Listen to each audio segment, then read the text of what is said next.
Assalamualaikum warahmatullahi wabarakatuh. Halo, apa kabar anak-anak siswa kelas 9 yang hendak ujian sebentar lagi, namun terpaksa harus belajar di rumah. Untuk itu mari kita belajar bersama-sama dengan melihat tayangan di channel saya ini yang merupakan bagian kedua atau part 2 dari pembahasan soal yang sudah saya berikan lewat kuisis kemarin. Untuk part 2 ini akan membahas dari nomor 11 sampai nomor 20. Silahkan dicermati.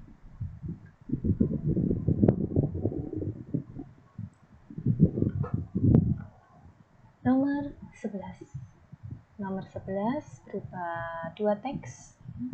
Dua teks kita suruh membandingkan perbedaan pola penyajian kedua teks. Diawali dengan, kalau ada kata diawali dengan, berarti kita melihat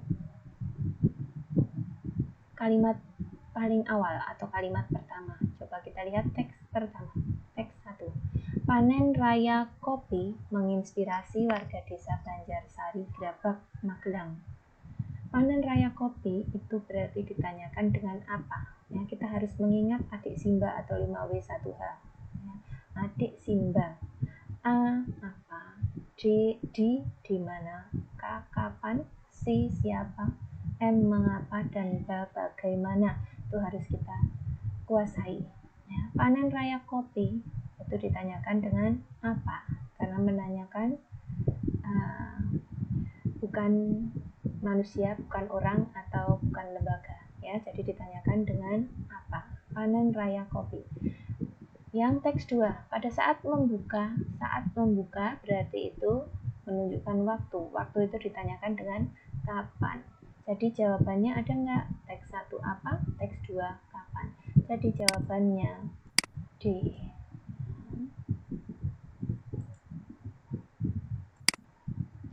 Nomor 12, tinggi hati, ungkapan. Jadi ada makna kata, ada makna ungkapan. Bisa jadi makna ungkapan. Jadi kalian harus sedikit menguasai apa saja ungkapan-ungkapan dalam bahasa Indonesia. Ya, biasanya yang keluar tetap itu adalah ungkapan-ungkapan umum. Misalnya tinggi hati, rendah hati itu lawannya ya. Kemudian ada juga ungkapan tangan kanan, besar hati, kecil hati, dan sebagainya. Tinggi hati tentu tidak usah berpikir lama. Tinggi hati itu ungkapan yang artinya sombong. Ya. Nomor selanjutnya 13 dan 14 menggunakan satu stimulus. Ya. Satu stimulus ini ya berupa bacaan cerpen. Ya, teks cerpen, kutipan teks cerpen yang di situ ada tokoh Bunda dan Mirna. Ada tokoh Bunda dan Mirna. Kita lihat Bunda dan Mirna di sini. Yang ditanyakan nomor 13, bukti watak tokoh Bunda penuh perhatian. Jadi mana buktinya kalau Bunda itu penuh perhatian pada Mirna? Nah, ini tentu ada di kalimat yang diucapkan Bunda nih ya. Diucapkan Bunda dan juga kalimat itu mencerminkan sikap Bunda pada si Mirna, yaitu ada di 2 dan 3. Bunda melihat masa depan yang baik untukku bersama Tante Mutia.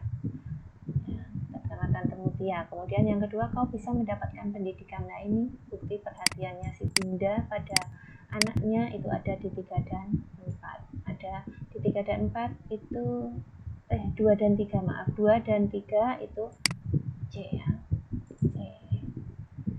Nomor 14, konflik yang terjadi pada cerita tersebut. Konflik itu sama saja dengan klimaksnya, ya, klimaks ceritanya. Konflik berarti ada 3 bagian dalam konflik itu. Ada konflik itu sendiri, kemudian ada penyebabnya, ada akibatnya. Konflik itu ya masalahnya. masalahnya itu apa toh? Di sini masalahnya itu adalah ini, Mirna mau ikut tante kalau bunda itu juga ikut ke sana, ya, ikut ke tempat tinggalnya tante tadi. Nah, itu masalahnya, atau konfliknya. Tuh, tentu ada penyebabnya. Apa tuh penyebabnya? Penyebabnya ini ada di A. Kalau penyebabnya keinginan bunda agar Mirna mendapat pendidikan lebih baik kalau ikut tantenya. Nah, itu sehingga menyebabkan konflik, tidak mau kalau bundanya tidak ikut. Nah, itu konfliknya. Kalau ditanya apa akibatnya konflik, nah ini ada di kalimat kelima, bunda tak menjawab, matanya ke laut. Jadi bunda entah apa yang dipikirkan bunda ketika Mirna tidak menuruti kehendaknya. Nah, ini jawabannya jadi D, ya. 15 stimulusnya sudah berbeda. Yang ditanyakan adalah tokoh utama. Tokoh utama itu kalau sudut pandang ceritanya itu tidak memakai orang pertama, itu berarti bukan aku tokoh utamanya, ya. Kalau sudut pandang orang pertama biasanya tokoh utamanya adalah aku. Kalau aku itu bernama, ya siapa nama si aku. Sedangkan kalau sudut pandang orang ketiga seperti ini adalah siapa saja tokohnya, siapa yang paling banyak berkonflik atau paling banyak diceritakan. Nah, di sini tentu kalau kalian sudah baca, di sini tentu yang paling banyak diceritakan, paling banyak berkonflik adalah yang C, ya, anak burung gereja. Nomor 16, kutipan teks fabel merupakan bagian. Nah, namanya teks fabel itu bagiannya ada perbedaan satu dengan teks cerpen. Kalau teks cerpen hanya 3 bagian, teks fabel itu ada yang namanya koda atau pesan moralnya. Tapi ini kata pilihan-pilihannya ini adalah kata-kata bagian-bagian yang dulu, ya, tapi mirip juga. Pengenalan itu tentu orientasi. Kemudian komplikasi itu di klimaks ini, resolusi dan koda itu ada di penyelesaian ini.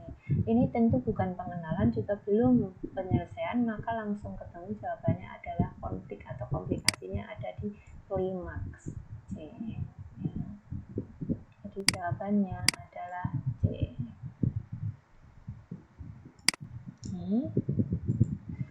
Nomor 17. Makna simbol. Makna simbol beda dengan makna kata, ya. Simbol apa? Misalnya ada api, itu simbol kemarahan.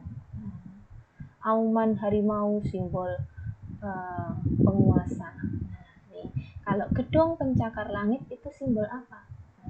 Tentu bukan bangunan yang berbentuk cakar, juga bukan bangunan yang menutupi matahari, ya, yang julang tinggi hingga rasanya seperti sampai ke langit. Jadi jawabannya C. 18.